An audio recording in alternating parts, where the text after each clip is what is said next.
mila mazange Kilandaza pati mila gamo Tulima suta vitanga chano Sumura mura zwana paungaza Bila mkechke patsfaranta Metukisa chachichi wechis Pasafidra mifikcha na mavita Vita noyo kwa na mkifi Metukisa chachichi wechis Pasafidra mifikcha na mavita Vita noyo kwa na mkifi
Tompoko lasy tompoko vavy faly miarabantsika rehetra tonga soa eto amin'ny kianja Maki. Efa mbi hanomboka ny lanonantsika koa manasa antsika rehetra andray ny fitoerantsika tsirairay avy ary manasa antsika ihany koa hitsangana rehefa mihiditra ireo lehibe hanome voninahitra amin'izao lanonana raha miaramila izao.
kilasy Tobokivavy iara hitsangantsika andray ireo manam-pahefana manome voninahitra amin'izao lanonana izao.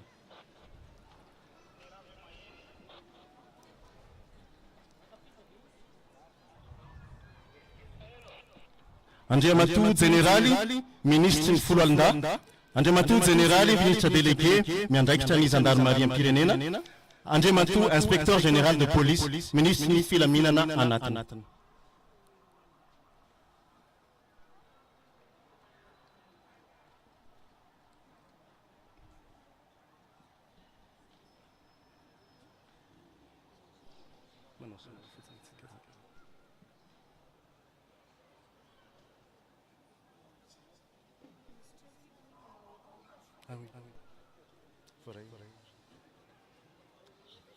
Inspecteur Général de Police Ministre ny Filamina Mbahoaka.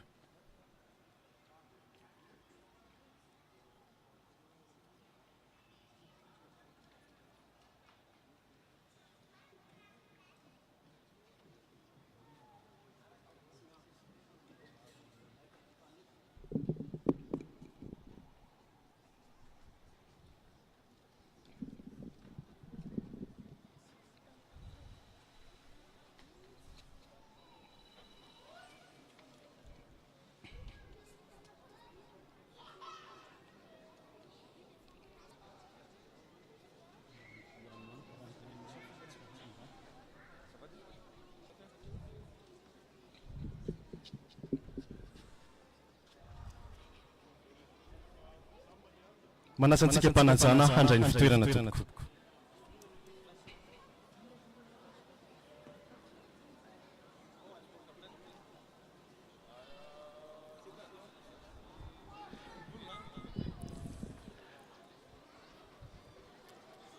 Manasa mpanajana antsika rehetra handray ny fitoerana tompoko ary manasa an'ireo mpanao gazety ihany koa handray ny fitoerana natokana ho azy ireo. Mankasitraka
manasa mpanajana antsika izay mbola tsy nahazo toerana andray ny toerantsika fa anomboka izao fampisehoana ny traikefa izao isika.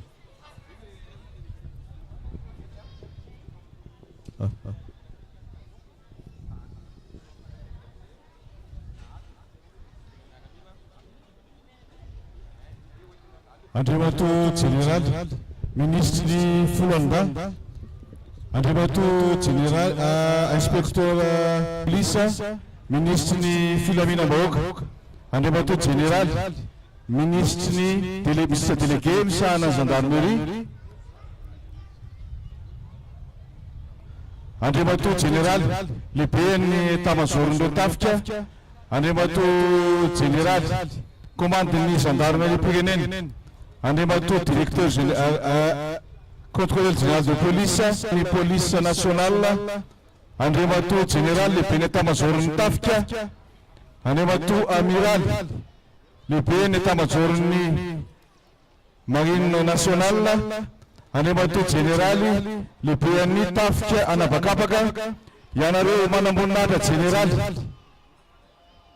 Tale Jeneraly, Secrétaire Général, Tale Jeneraly, Tale eo anivon'ireo ministère roa tota isikiny sy olo manakajana saina anatrika an'izao fankalaza fampisehoana izao. Izao fampisehoana izao dia voatafiditra trany ao anatin'ny fankalazana ny 25 taona ny verenan'ny fahaleovantena sy ny jolon'ny foloalonda. Natao izao hetsika izao mba ahafahan'ireo vahoaka malagasy sy isika rehetra ao anatiny ihany mahafantatra be ny anjara andraikitra izay raisin'ireo eo amin'ny hery fiarovana sy filaminana. Ka dia mirary atsika ahita fahafinaretana mandritra ny ireo seho rehetra izay hitsanga eto. Dia omeko amin'ny directeur opération colonel Yadja ny fitariana ny hetsika eto.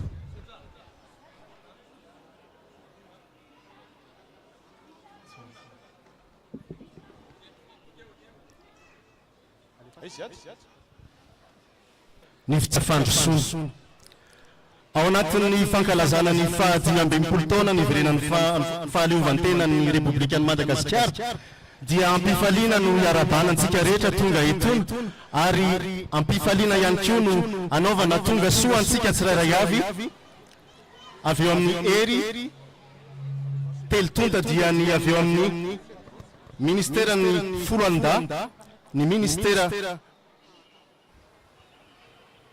bahoaka ary ny ministera délégué miandraikitra ny gendarmerie.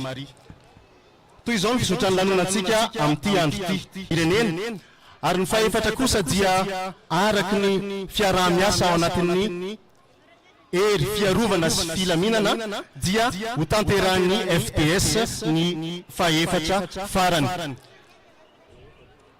Manoloana antsika etona dia misy an'ireo robot quadrupède.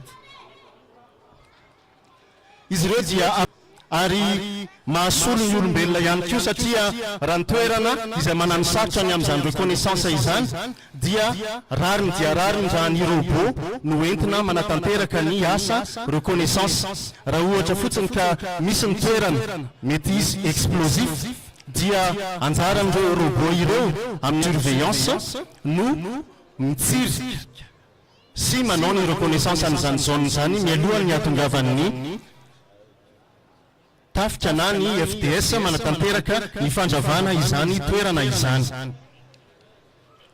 Irahantsika manaraka eo amin'lohantsika.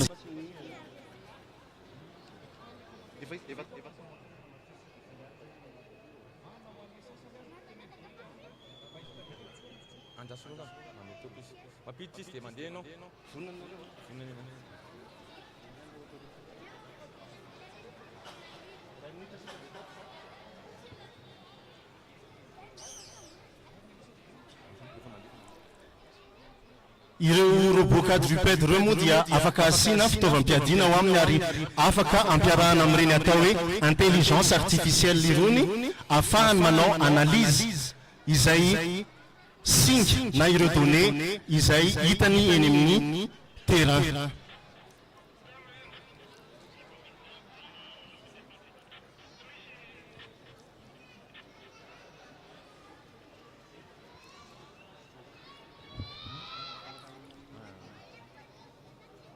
Mankasitraka azy ireo isika ny amin'ny démonstration izay nataony ary mangataka atsika hitehaka ny amin'izany.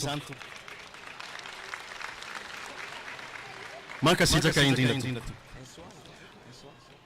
Araky ny voalaza tery am-piandohana dia ny efatra miantaona ny fampisehoana traikefa ho arahantsika amin'ny ity andro ity ka anomboka izany dia ny fampisehoana traikefa ho tanterahiny tafika malagasy izay ny NSOA na ny sekoliny nasionaly ho an'ny manamboninahitra lefitra no anatanteraka izany koa omena azy ireo ary ny sehatra.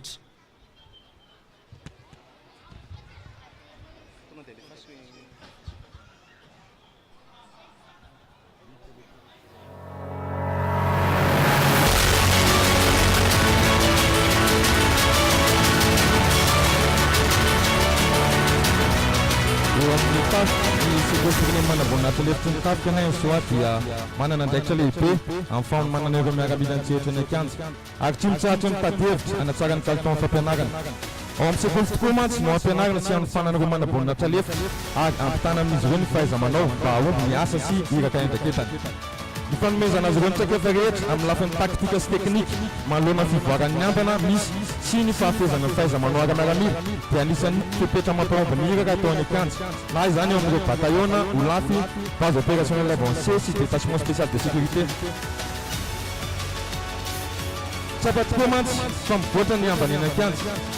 Anisan'izany ohatra rehefa mihavitsy ny isan'ny ombangalarana dia mitady hevitra hafa ireo ratsy kely lalana ka miditra amin'ny fakana-kely. Tsy eo amintsika eto anio ny fanazara-tena anisany ampihofana amin'ireo manam-boninahitra lefitra handravana ny fakana-keliny ataon'ireo tsy mahatahotory sy fahavalo-pirenena.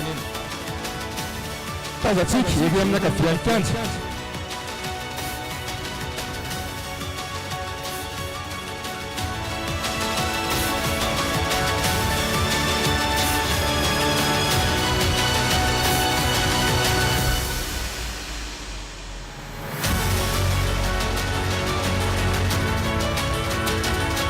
Tazantsika ery amin'ny ankavian'ny kianja ny andavanandrom-piainan'ireo vahoaka ambanivolo miary, mirindra, mahafinaritra sy milamina. Etsy ambaniny kosa ireo dahalo manomatena amin'ny asa-ratsy manao tsipirano mitoka zava-mahadomelona manamasina ny skidy sy makahery ahafahana mandrava ny vahoaka ary tena vonona ny fanandrana raha misy ny manakatsakana ny asa-ratsy ataony.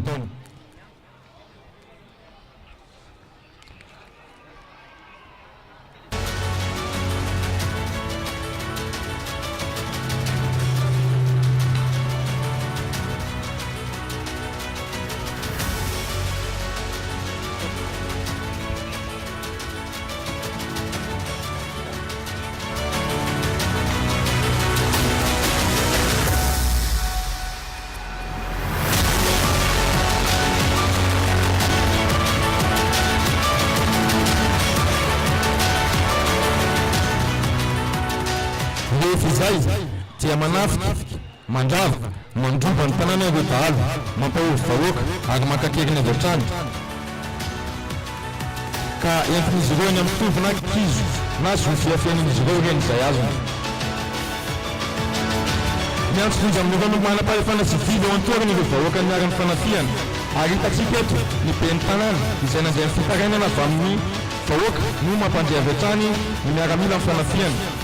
Ary mitantara sy mamela belatra ny zava-miseho amin'ny ben'ny miaramila.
Dia tsy miandrela ireto miaramila fa araka ny trakezana sy fanofanana ireo mitovy izay tao amin'ny sekoly dia mampiatra avy hatrany ny taktika sy teknika mifanaraka amin'ny ambana misy andravana izany farak'izay malaky.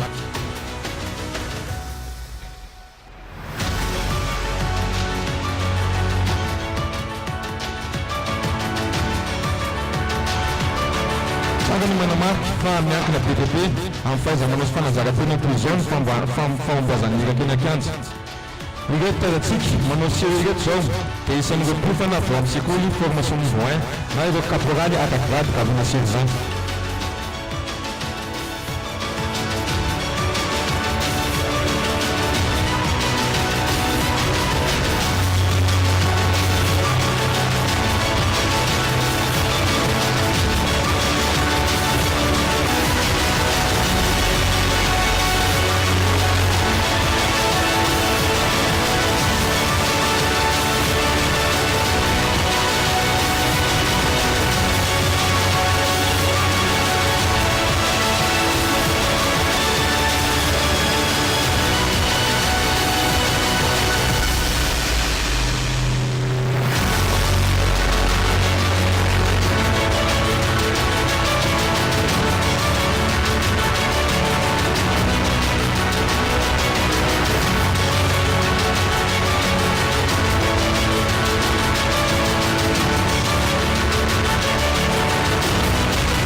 manana ny andraiky no manandrisa tsirairay ireo miaramila manapiraka ady izay tsy nizarainy lehibe ny araka ny fahaiza-manona hitatsika eto ohatra ireo mpikendry lavitra na ireo tirave de précision izay manao fanamiana manokana fiafinany misy hatrany ny fampiarana ny taktika rehetra na eo anaty antsehatra kalamanjana na eo ady anaty tanàna na eo ady anaty trano dia misy ny fepetra tsy maintsy arahana mifanaraka amin'izay toetra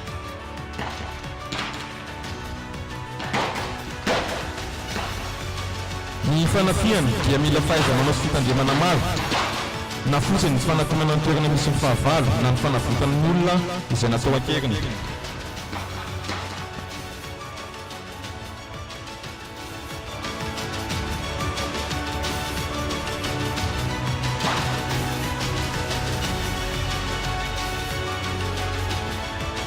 ankoatr'ireo manipahiraka dia omena fahaiza manao amin'ny fitsaboana fototra anaty na sauve fazoko ambany niveau 1 tsy secourisme fo ireo miaramila ka na eny akianja dia afaka tsara izy ireo manome fitsaboana ilaina na premier soin an'ireo maratra anaty na io vahoaka na io namana eny fa na dia ny fahavalo azy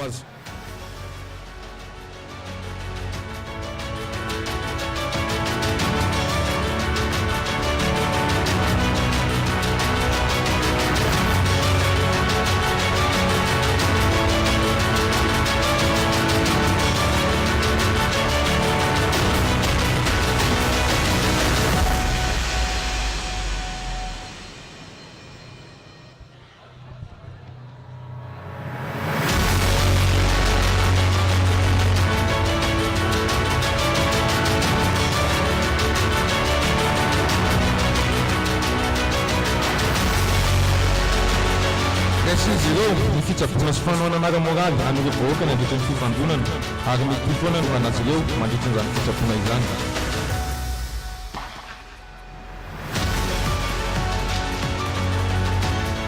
tsy vitan'izay fa amin'ny mahavoaka malagasy ireo bahalavo dia manana didisan-draikitra ny miaramila hanolotra ireo razana manam-pahefana sivily andraisany atanana ny fijerevana ny mombamomba azy ahafahana manatanteraka ny fandevenana araka ny tokony ho izy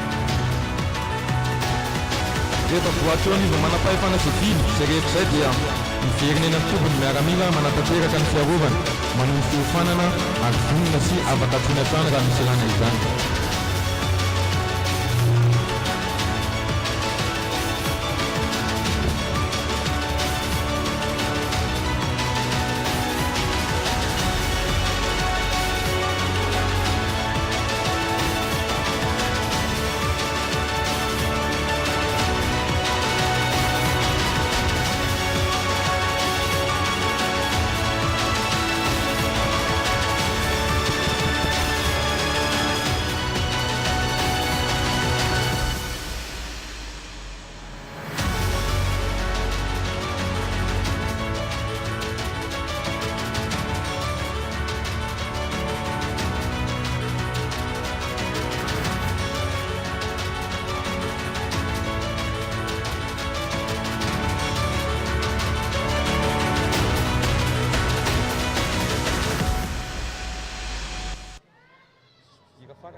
rehefa vita ny iraka-mpanambina amin'ny miaramila dia miverina miloany ny fiainan'ireo vahoaka eny ambanivohitra ary miverina mifaly sy milialia amin'ny havana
Fangasatsika ny tafika malagasy ty averintsika mafy ilay tehaka nataontsika teo tompoko.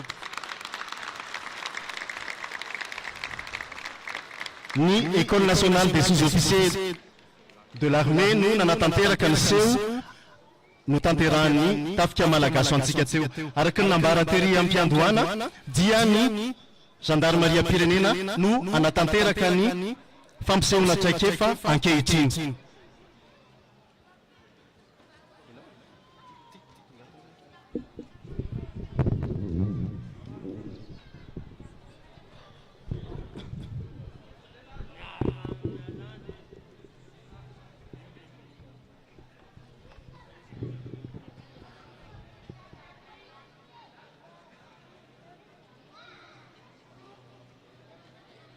Tompoko lasy tompoko vavy endro ny vondrokera filaminana sy vondrotaitra manokana na ny groupement de sécurité d'intervention spéciale fatatsika amin'ny fiantsona maty. Izy io dia vondrokery iray ao anatin'ny fibaikoan'ireo vondrokera manokana na commandement de formation spécialisée eo anivon'ny gendarmerie pirenena. Izareo amin'izay sisa zany no isolitenan'ny gendarmerie pirenena amin'ity fampisehoana androany ity. Inona moa ny G6? G6 izay entsika tamin'ny fanalavana teo groupement de sécurité d'intervention spéciale dia voahiraka amin'ny etsika lehibe mila fahaiza-manao manokana sy traikefa izay mety ahitana loza ambony na hoe au risque mission au risque toy ny fanafahana ireo takaninaina. Anisany nandraindraikitra mavitrika tamin'ny ady fanafahana ireo takaninaina tamin'ireo fahavalo pirenena nisy tany Antsolobe sy Akazobe vao tsy ela ny G6 ary natavoaka takaninaina maro. Ary ihany koa ny fiarovana ireo olona ambony manakaja na ny protection des autres personnalités. Maro ireo miaramila G6 miparitaka eraky ny lafy nosy miaro ireo olona ambony sy manakaja. Izany hoe afaka manatanteraka iraka farita Madagasikara ny G6 na hoe manana compétence nationale. Raha ny teo aloha ny iray izy ity fa nanomboka ny taona 2024 dia nivalika groupement entina hatrany hanatsara ny fomba fiasa. Ka mizara compagnie telo zany ankehitriny dia ny compagnie d'intervention spéciale mandraikitra ny ady isan-karazany amin'ny tsy fandriam-pahalemana izay mila hery manokana. Ny compagnie de sécurité et de protection izay miaro ireo olona ambony na manakaja na ihany koa toerana manokana mila fanamafisana fiarovana. Ary ny compagnie de soutien et de renseignement opérationnel izay mandraikitra ny fampianarana sy fiofanana isan-karazany indrindra ny fitadiavana loharanom-baovao na ara-pameana amin'ny fanatanterahana ny asa ary ny fampiasana alika.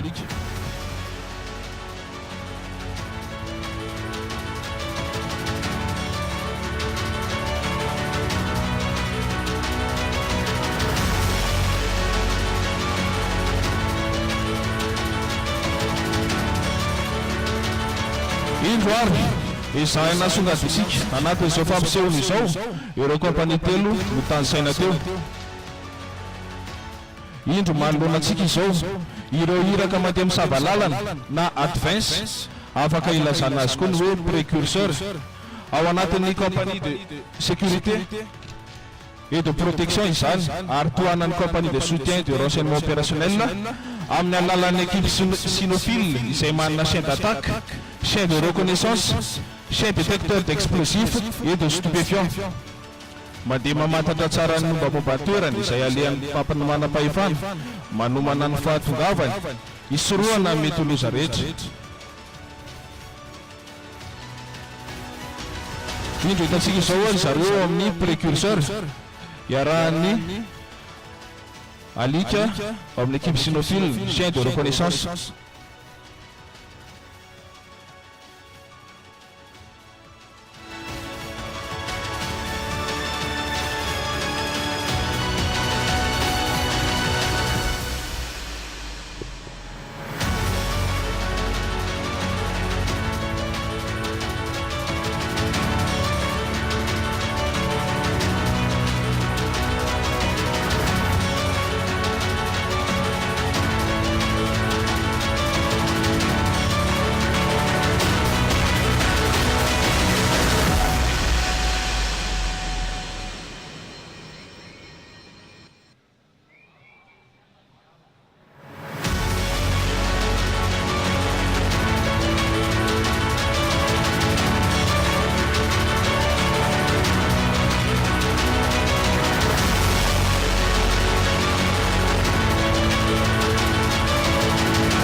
Izay ka hita fa milama tsy misy tsimika ny toerany dia afaka mandray le olona amboniny izany toerana izany.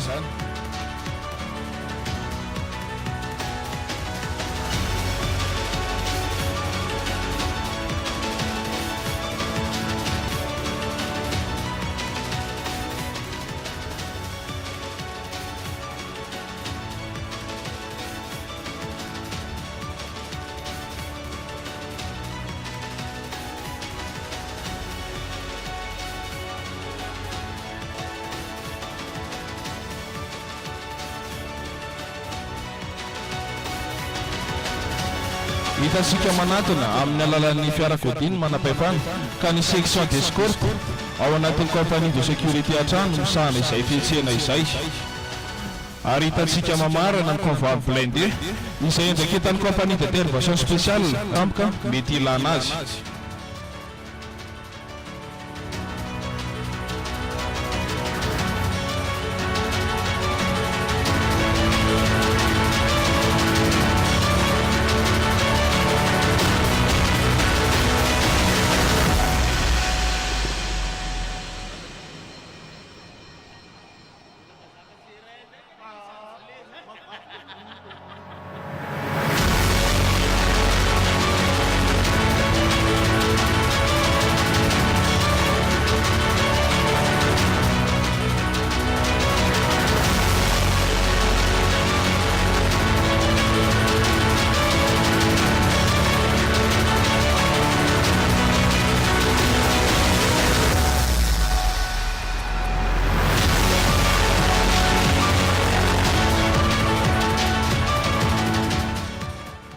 Tonga amin'ny toerana ny manam-pahefana eto dia isy ny fivoriana sy ny faraovan-tsony.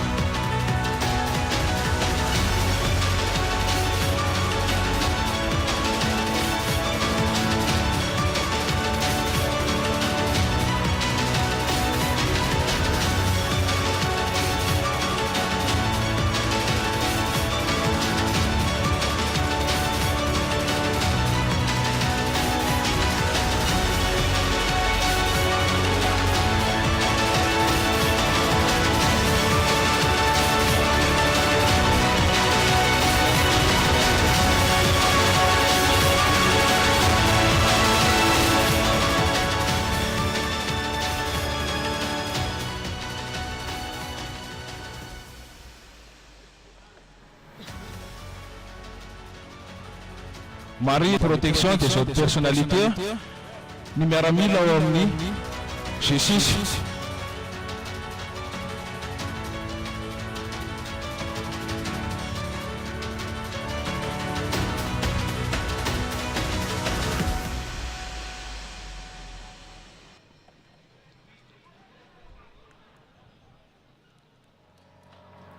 araka izany miofany izahay na eto apita na eto atoerana na any apita ho amin'ny technique en intervention professionnelle et protection des autres personnalités, technique spécifique, technique de franchissement d'obstacle, na agressement commandos effort spécial, ny filatsanana elinainy izay iara-miasa amin'ny tafika malagasy, ny fiofanana ho tireur d'élite izay tao any apita, ny sport de combat, ny self défense ary ny fikirakirana explosif.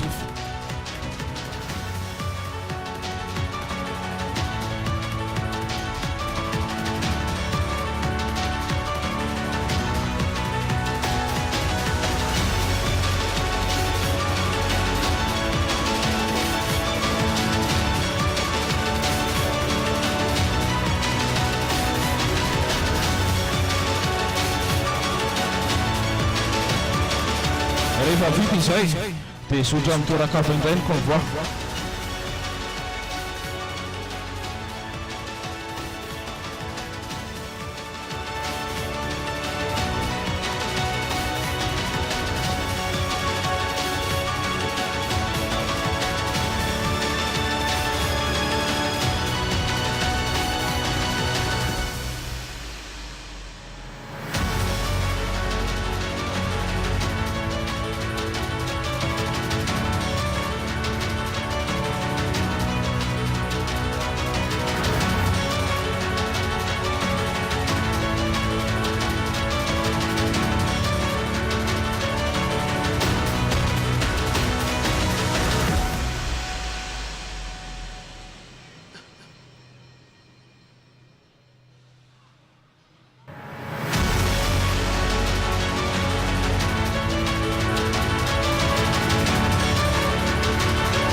Etona dia mariana fa 7 amby 80 taona izay nisiany Jesisy, izay mariana amin'ny daty 2 Aogositra 1927. Izany hoe mankalaza fa 70 taona Jesisy amin'ny herintaona toy izao.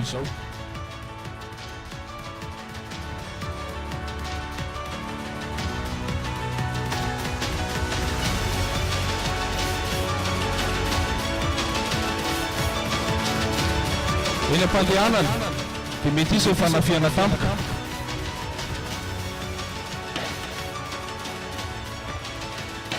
Lahara-pameana amin'izany manam-pahefana aingana diaingina anatin'izany fifandonana izany. Ka eto dia ny famontana azy malaky amin'ny fiara hafa izay hitantsika avy amin'ny ilany ankavia, antsoina amin'ny fiteny hoe cross-load. Nentina niala tamin'ny toerana hafa ary anjaran'ny compagnie d'intervention spéciale kosa no mifehy fahavalo.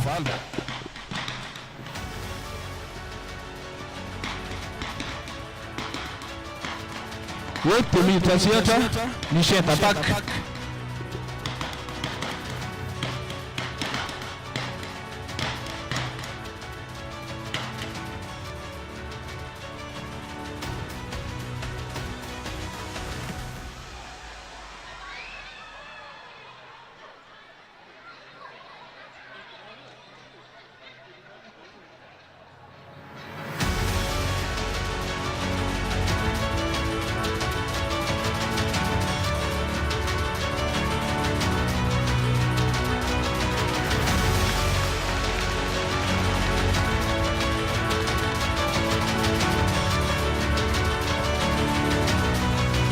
Anarany alika eto tsara marina hoe akolona.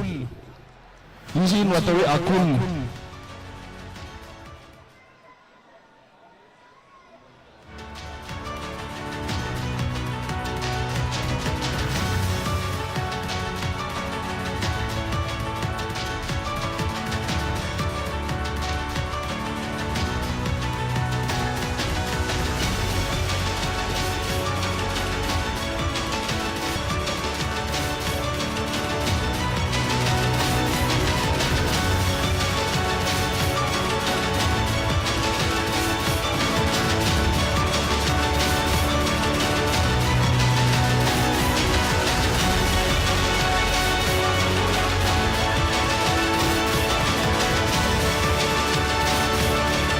olonantsika eto zany zareo amin'ny intervention spéciale iarahana amin'ny ekipa Sinofilm.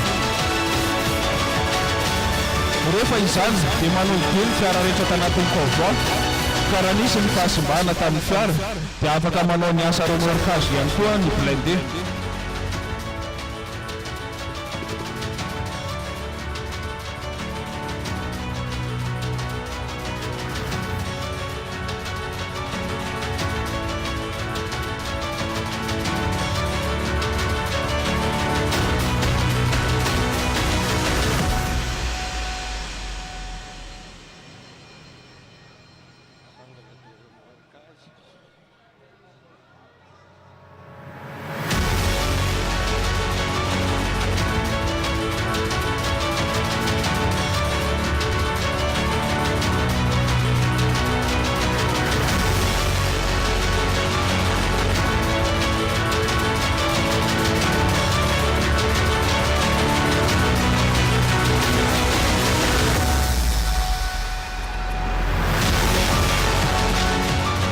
Etona dia maneho saorana antsika rehetra naharitra mijery sy ny hanao hatramin'ny farany izay ao amin'ny groupement de sécurité intervention spéciale ho faranako amin'ny teny filamatra G6 anticipé pour ne pas subir ho an'ny tanindrazana.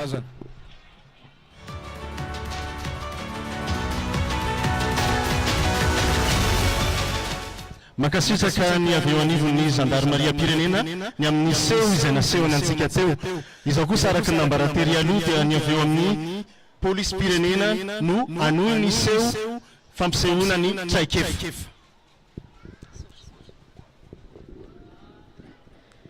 Amin'izao fadimy ambinipolo taona ny iverenan'ny fahaleovan-tena sy ny joroan'ny folo alindahy izao, araky ny fandaharam-potoana izay efa narosoantsika teo aloha dia hanolotra seho manokana ho antsika ihany koa ny avy eo amin'ny polisy pirenena. Tsara ho marina fa vehivavy avokoa ny fandray anjara ao anatiny. Ahitana ireo commissaire sy officier de police vehivavy avy amin'ny andiany manampy izay vao nivoaka teo anivon'ny sekoly ambony hoan'ny polisy pirenena ny farany taona 2024 lasa teo. Ahitana ihany koa ireo inspecteur sy agent de police vehivavy avy amin'ny sampandrara samihafa eo anivon'izany polisy pirenena izany. Ao ny brigade féminine de proximité na ny BFP, ao ihany koa ireo avy eo amin'ny commissariat. Manaraka izay dia misy ny avy eo amin'ny sampana mpanao famotorana ary ireo avy eo amin'ny erifontsitaitra ny polisy pirenena. Arak'izany dia misy seho anankitelo arantsika eto ka ny voalohany amin'izany dia entina anehoana ny fifehezan'ireo polisy vehivavy ireo karazana teknika fiarovan-tena raha sendra olon-dratsy mitazona na tsy mitazona fitaovam-piadiana.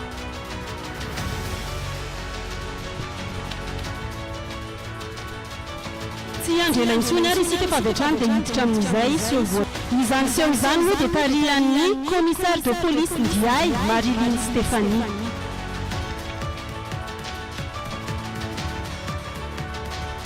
Asehon'izy ireo atsika izao ny fomba fiarovan-tena azo atao raha mampiasa antsy ilay jiolahy ka hita ao anatin'izany ny teknika izay hoe prise. Io teknika io moa ny fomba ahafahana mifehy sy manala ny antsenetsanan'ilay jiolahy.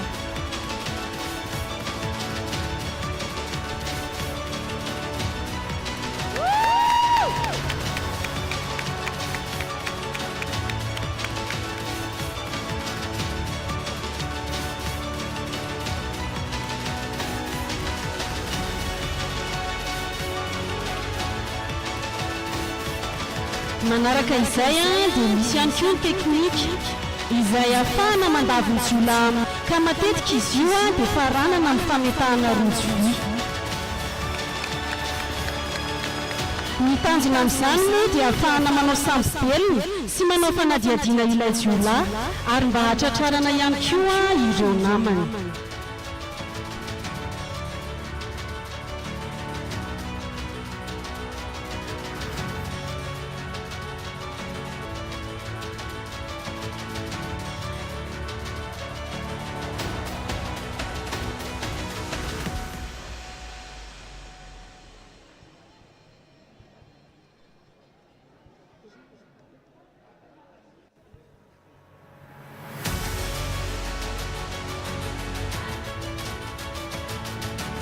izao asehony antsika izao indray ny fiarovan-tena afaka atao raha toa ka tsy mitazona fitaovam-piadiana ilay jiolahy fa raha misy tampoka nefa ny famoahana basy dia misy teknika hafa indray ahafahana maka izany eny an-tanany.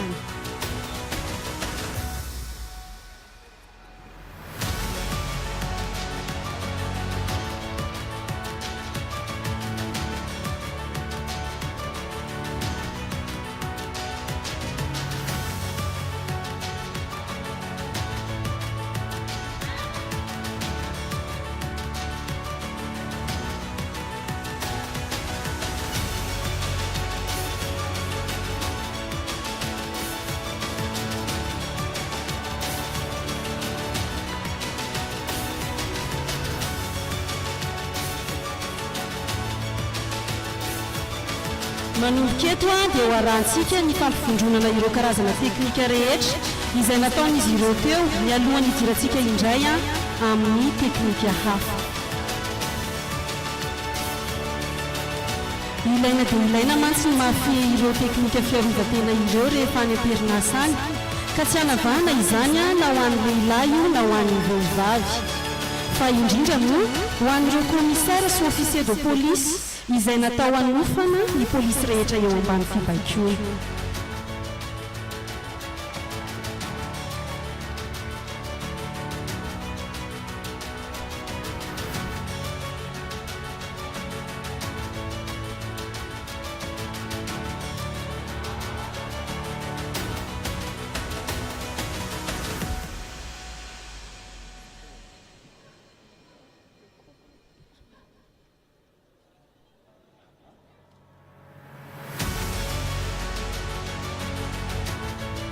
Izay sy izay ary no mikasika iny famotinana iny fa izao indray isika dia miroso amin'ny fomba fifehezana ny basy polenta sy ny fomba fihetsika-karazany izay afaka ataon'izy ireo amin'izany.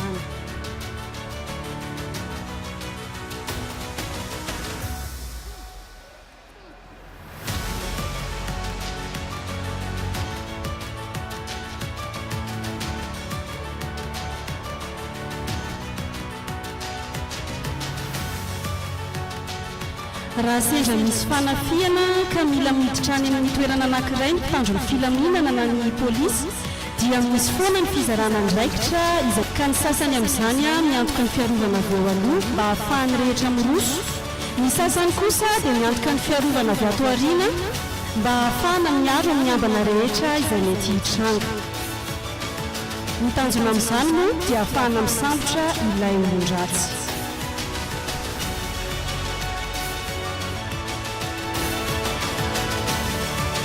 Izao arantsika izao indray no atao hoe déplacement en tiroir.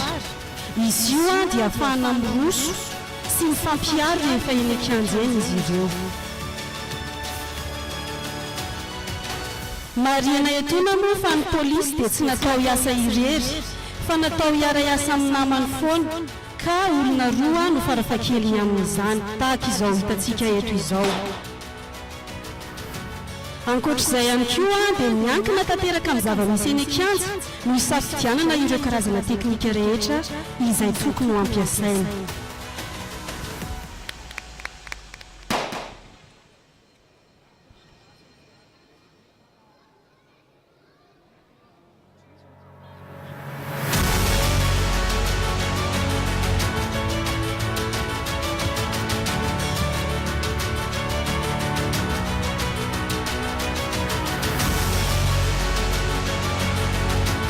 Izay sy izay ary no nentin'izy roa amby folo mirahavavy namarana ny anjaran'izy ireo tamin'ity an'ity.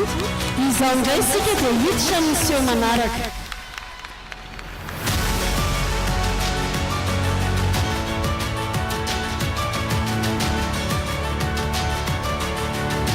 Izao indray isika dia anaraka ny fizarana faharoa izay nopana tanteraka ny fampisehoana ireo karazana teknika fampiasa eny an-kianja rehefa hiatrika vondron'olona maromaro ka mety hiteraka tsy fandriam-pahalemana izay azo antsoina ihany koa hoe gestion démocratique de foule.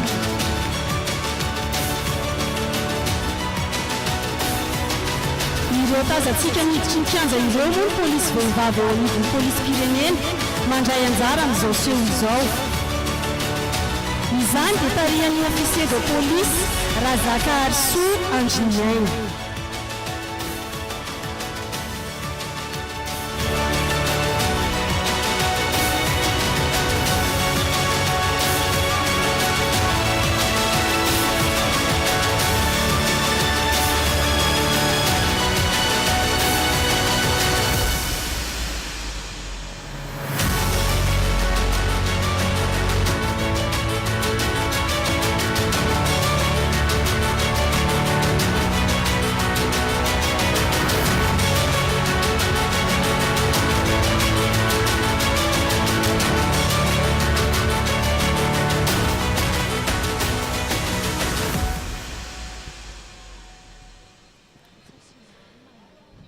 Arak'izao hitantsika izao dia vao midina fiara ireto polisy vehivavy ireto dia misy ny fihetsika mirindra tsy maintsy arahana amin'ny fomba famindra sy amin'ny fomba fanehoana ireo teknika izay ho ampiasaina.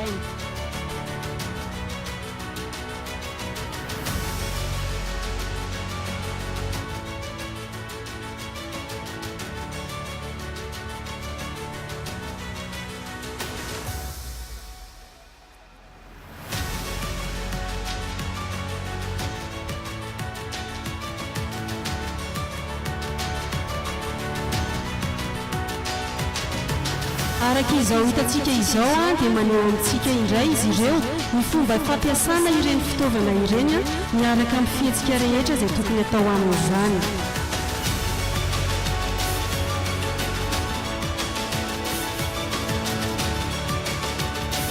Toy izao no atao rehefa miroso no sady mitondra ilay fiarovan-tena izy ireo. Fa rehefa mihemotra kosa dia mampiasa ny antsoina hoe pas chassé, izany hoe sady mihemotra izy ireo no mitsapa amin'ny alalan'ny tongony ihany zava-misy nefa mijery any aloha ihany mandritra izany fotoana izany. Ampiasaina moa izay mba hisoloana ny mety fifanjevona ka mety hiteraka fianjeranana faharatrana eo amin'izy ireo.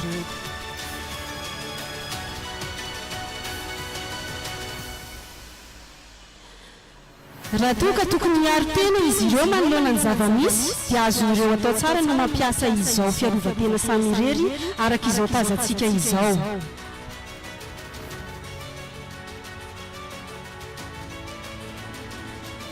Fa raha toa indray ka mila miaro tena miaraka izy ireo dia toy izao hitantsika izao no atao.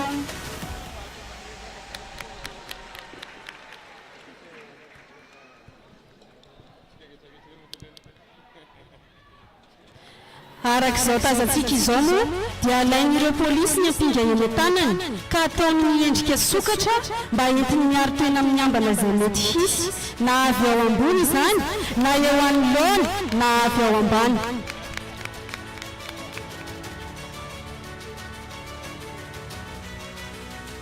Raha toa ka tsy maintsy hiroso ireo polisy ireo manoloana ny vondron'olona dia misy ihany koa ny bafy na ny barrage d'arrêt fixe fermé, isan'ny teknika izay azo ampiasaina izany.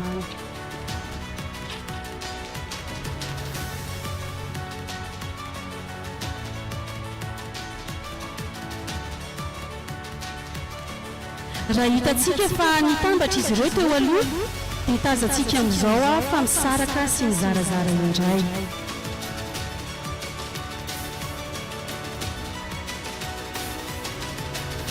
Izao ataon'izy ireo zao moa no antsoina hoe formation en colonne fractionnée.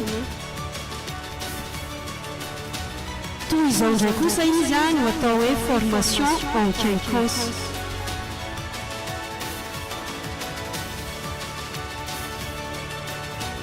Tsara ny mampafantatra fa mila mirindra foana ny fihetsika rehetra izay ataon'ireto polisy ireto ary miainga mambaiko avokoa ny zavatra rehetra atao mandritra izao sy izao.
izao fietsika izao indray a no entsika miandry ny teknika hafa izay ho asehon'izy ireo manaraka eo.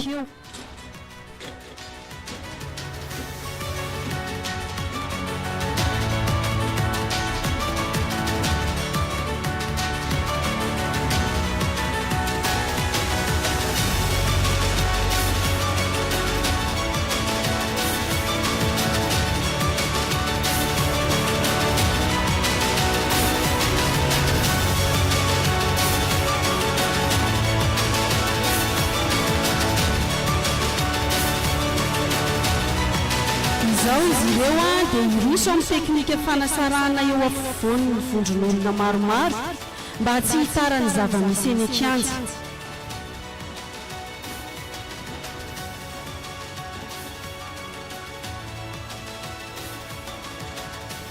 Araka izao tazantsika izao dia misy ny manosika any amin'ny andaniny ary misy ihany koa ny avy ao amin'ny ankilany.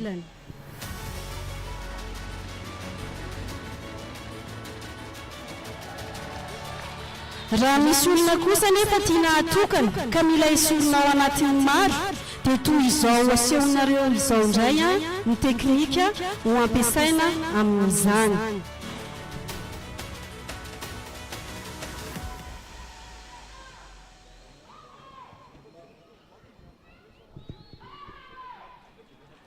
Rehefa vita moa izao sy aparitaka avokoa ireo ambiny rehetra.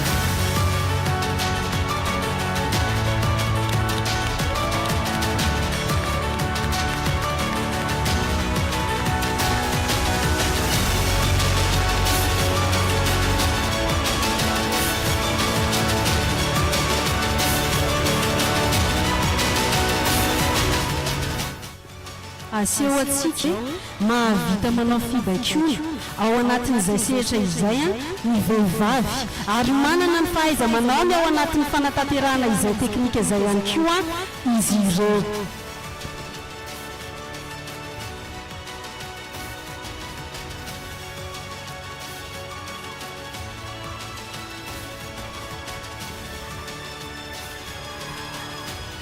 Izay ary any nentin'ireto polisy vehivavy ireto namarana ny fandraisana anjara tamin'ity fizarana faharoa ity fa izao kosa dia anaraka ny fizarana fahatelo no sady farany isika.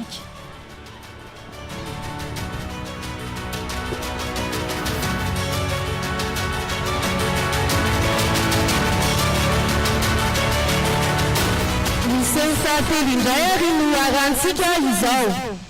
Misongadina ao anatin'ity seho ity ny teknika fisamborana olon-dratsy amin'ny alalan'ny fampiasana kodiaran-droa sy fiara.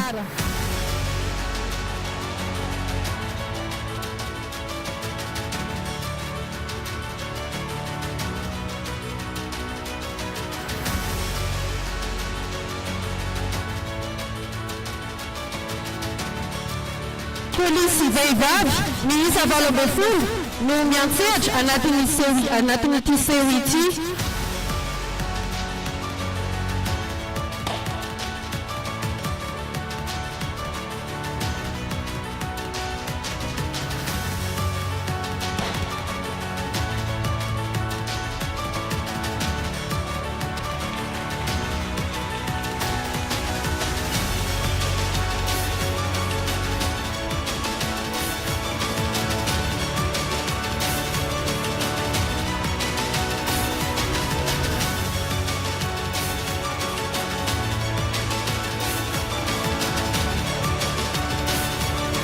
Tranga mety hita eny an-kianja ny fampiasana kodiaran-droa sy ny fampiasana fitaovam-piadiana araka izao seho ataon'ireto polisy vehivavy ireto izao.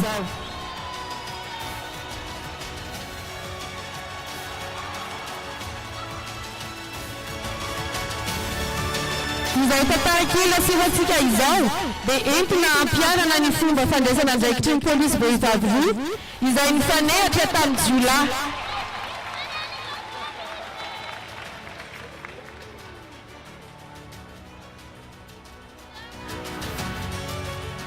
Misongadina ao anatin'ity semity ny teknika isamborana olon-dratsy amin'ny tsy fampiasana fitaovam-piadiana sy fampiasana fitaovam-piadiana eny an-kianja.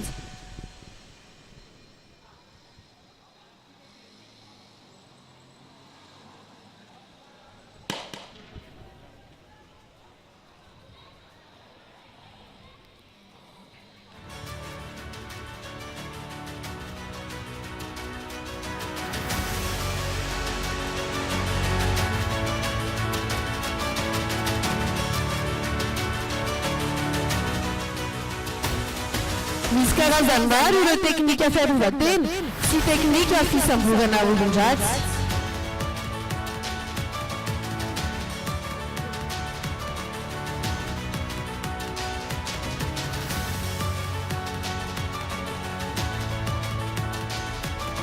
Ampiasaina daholo moa ireo fihetsika sy teknika ireo rehefa eny am-perinasa ary tsy mandehandeha ho azy izany fa ny kianja no mibaiko, izany hoe miankina amin'ny ambana trehana ny teknika ampiasaina.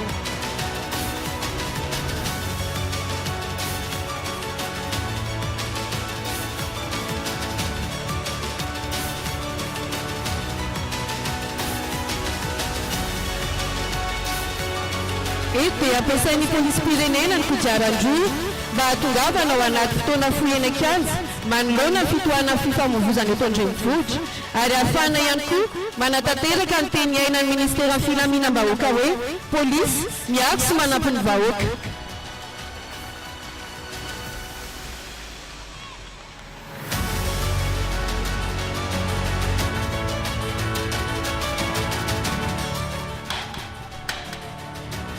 Ao anatin'ity sofofo ity indray dia aseho antsika eto ireo teknika sy fihetsika atao rehefa hisambotra olon-dratsy mampiasa fitaovam-piadiana ary mampiasa fiara.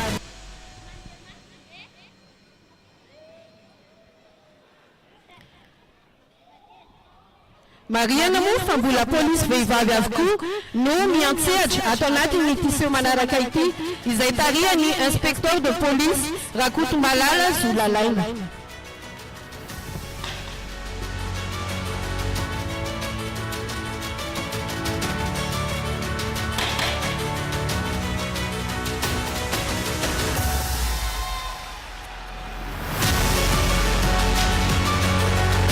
Anatin'izany ireo teknika azo ampiarina raha mandeha fiara ireo jiolahy.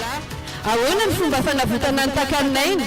Mety ho toy ny ahoana ireo fepetra fiarovan-tena raisin'ireo polisy vehivavy ireo? Ny fomba sy ny teknika fanatonan'ireo jiolahy arahany fomba fisavana mba hakana ny mety ho fitaovam-piadiana izay misy eny aminy.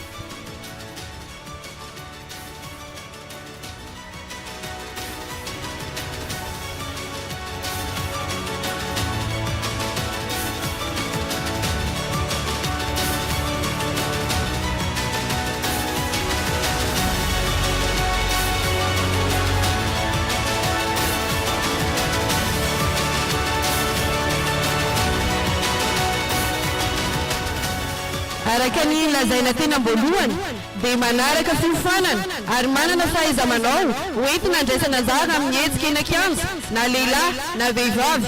Izany moa dia fahalalana no ratofina dieny-bola eny an-tsekoly.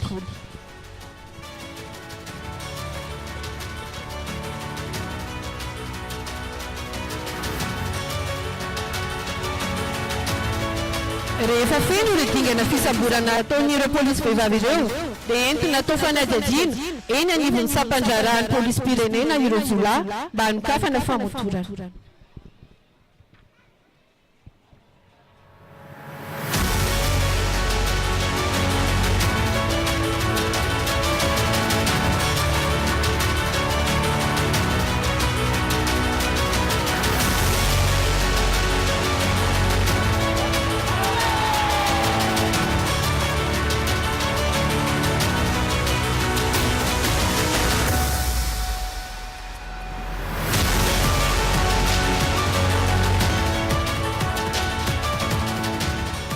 dia insoa iny ihany koa tombokilasy tompovavy no entina mamarina ny seho nataon'ireo polisy vehivavy teto anivo ny polisy pirenena koa dia mankasitraka antsika nanaraka ny seho hatramin'ny farany.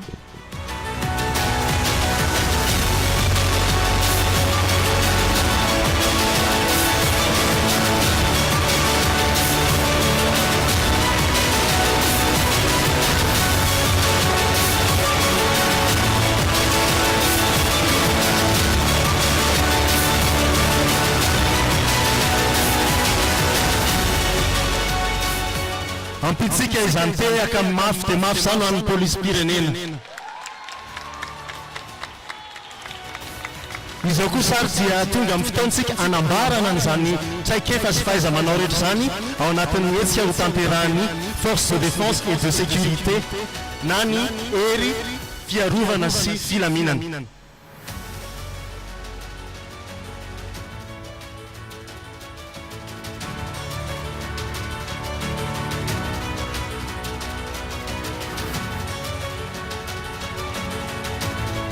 Ny fampisehoana traikefa ho tanterahany FDS eto amintsika dia ho tanterahany premier bataillon parachutiste ny G6 ary ny USPN.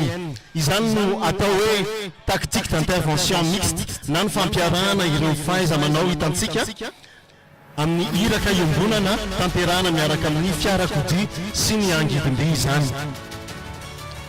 Ny seho moa dia tarihan'ny commandant-Andrianasy Lola avy amin'ny tafika malagasy, ny capitaine Golo Arnaud avy Ria-Pirenena ary ny commissaire principal de police Tina avy ao amin'ny police Pirenena.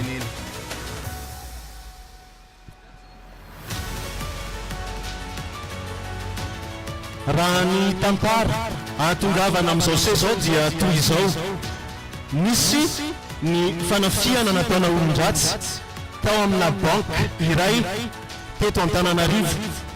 Rehefa natao ny fanarahan-didy dia nitsoaka taty amin'ity toerana ity ireo olon-dratsy ireo ary niatomboka teo ny fanarahana nataon'ny FDS.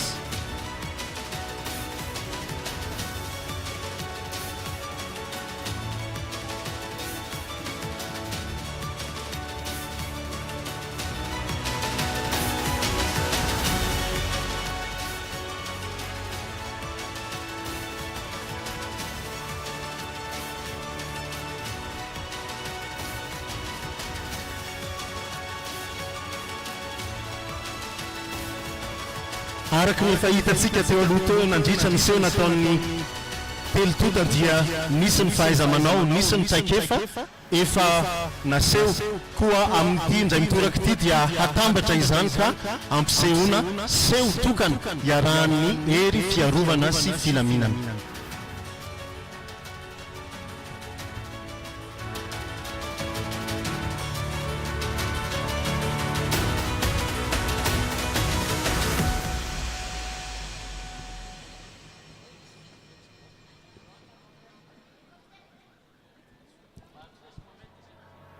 Ho hitantsika eto ary ankehitriny ny fanarahan-dia an'ireo olon-dratsy ka hitantsika itoby anaraka voalohany ny section voalohany, avy eo izy dia angataka renfort avy ananabakabaka ary iaraka anatanteraka ny assaut final izy ireo ho fandravana izany andian-jiolahy olon-dratsy izany.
araka ny efa nambaran-teny aloha teny am-piandohana dia misy ireto robot quadrupède de reconnaissance ireto izay ampiasaina ankehitriny. Izany koa moa dia ao anatin'ny atao hoe modernisation an'ireo fitaovan'ny FDS.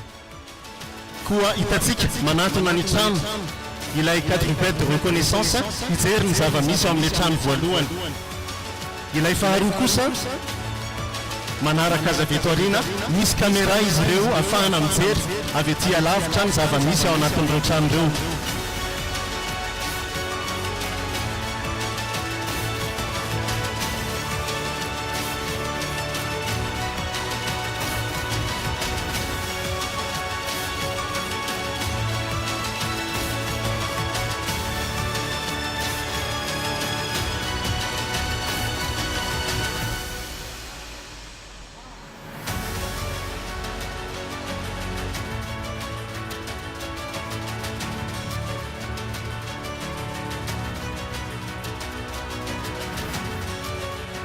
Tsara ny mariana fa afaka asiana fitaovam-piadiana ireto fitaovana ireto na fitaovana mahakasika an'ireny atao hoe intelligence artificielle reny.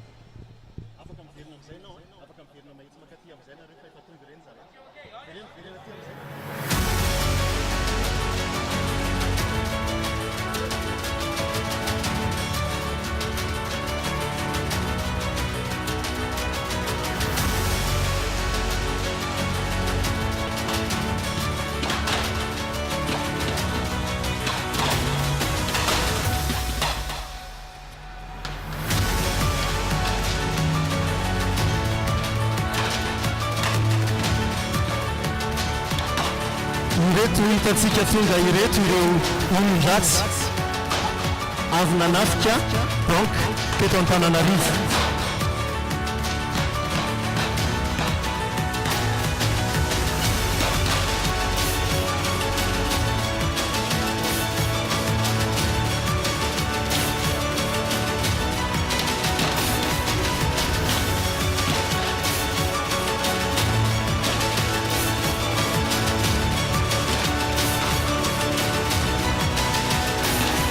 Hitantsika manaraka eo aoriana kosa ireo élément voalohan'ny FDS izay nanatanteraka ny fanarahan-dia.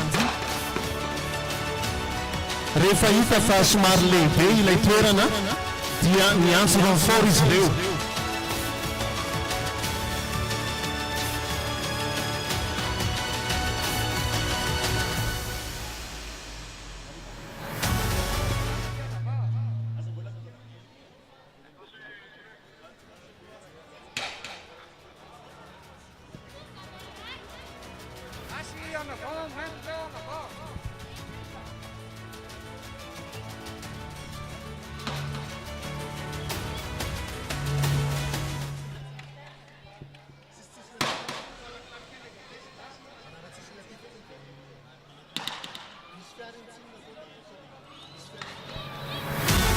Hitaka manatona ary ny renfort avy amin'ny élément ny FDS izay hitantsika anabakabaka izy ireo.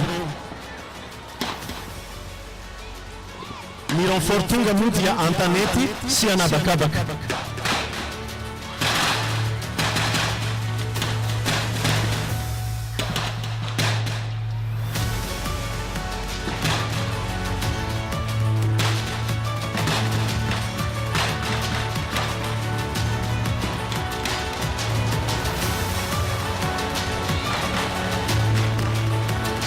Tazantsika avy ato amin'ny lafiny havanan'ny sehatra ireo mpanao descente en hélico.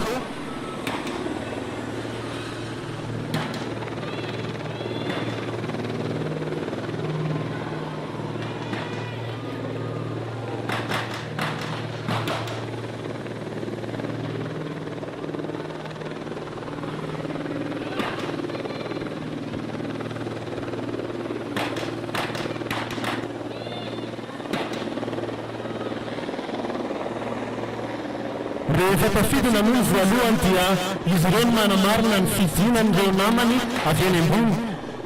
Izy ireo no misécuriser ny périmètre izay ahatongavan'ireo namany.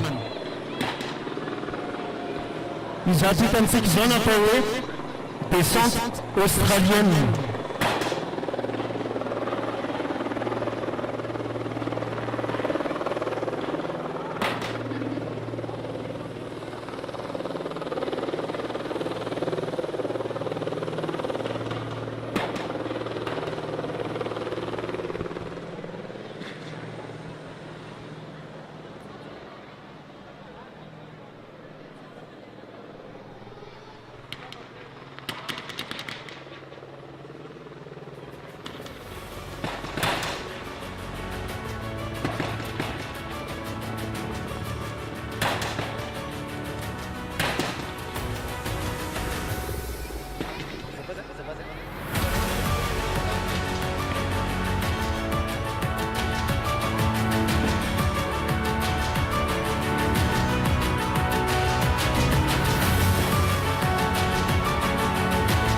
Ireo ndratsy moa rehefa nanafika ilay banky teto Antananarivo dia mitondra takalonaina anankiroa, ka ao anatin'izao fanafian'izay dia misy ihany koa ny atao hoe exfiltration na famoahana sy fanavotana ireo takalonaina ireo.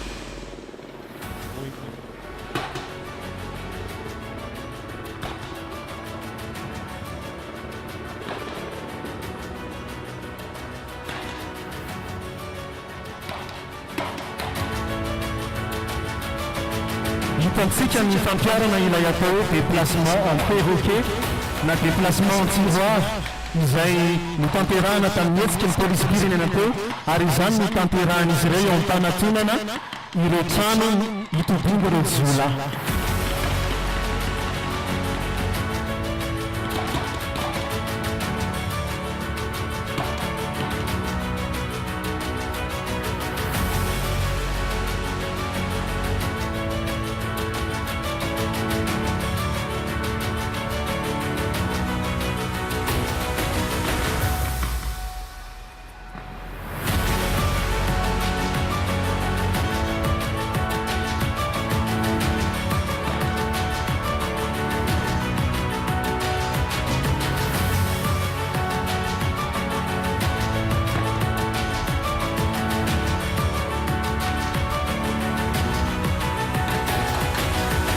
Rehefa vita moa ny approche lointaine dia tonga amin'ny fotoana amoahana an'ireo jola, amoahana an'ireo ndratsy azy ao anaty trano, ary amoahana ireo takalonaina hoentina hivoaka any amin'ny toerana afaka hitondrana azy tsy misy ahiahy intsony.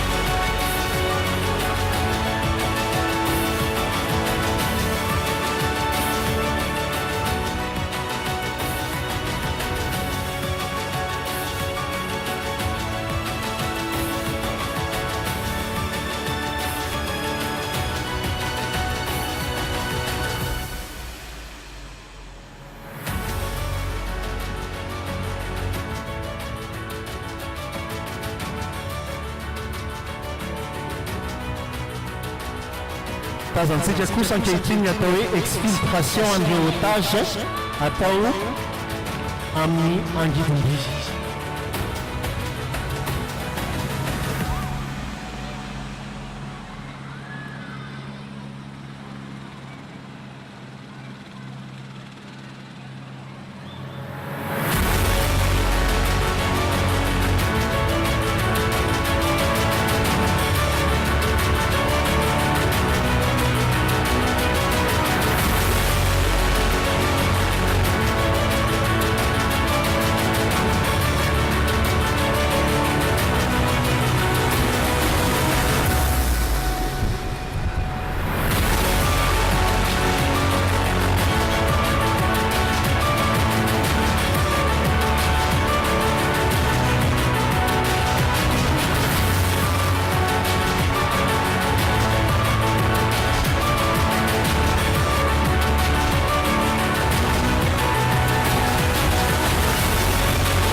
kosa ankehitriny raha ohatra ka tsy miakatra ao anatin'ny angidingifa mitarisina amin'izao atao hoe elanga izao ireo otage dia toy izao ny fanaovana azy.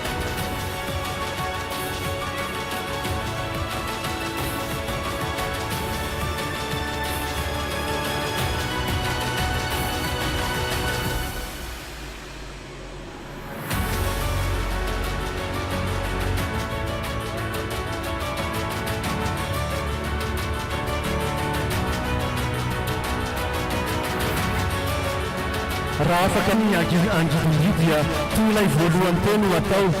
Raha ohatra kosa ny eny antikanja tsy afaka hipetrahany noho ny antony maro samihafa noho ny antony ara-taktika dia toy izao ny fivoahana amin'izany kanja izany.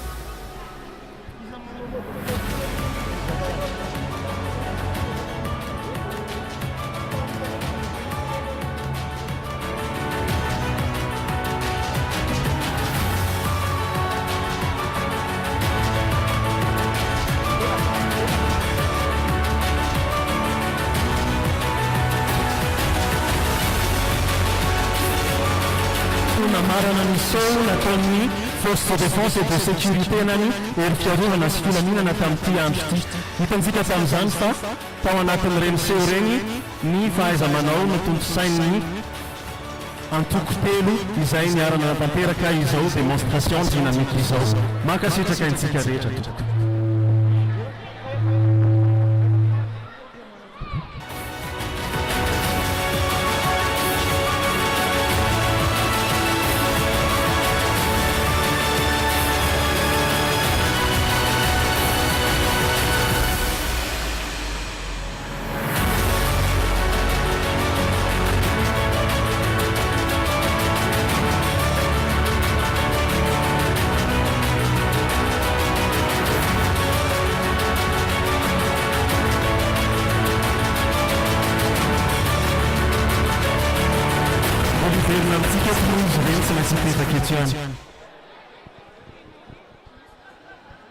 Ampifaliana sy ampanaja azy ary isaorana ampanajana n'ireo ministra telo-tota dia ny général ministre ny Folanda sy ireo mpiaradia aminy, andriamatoa inspecteur général de police ministre ny filaminam-bahoaka sy ireo mpiaradia aminy ary andriamatoa généraly ministre délégué ny andraikitra sy misahana ny gendarmerie sy ireo mpiaradia aminy. Mankasitraka antsika ampanajana ary mirary fety sambatra ho antsika rehetra tompoko.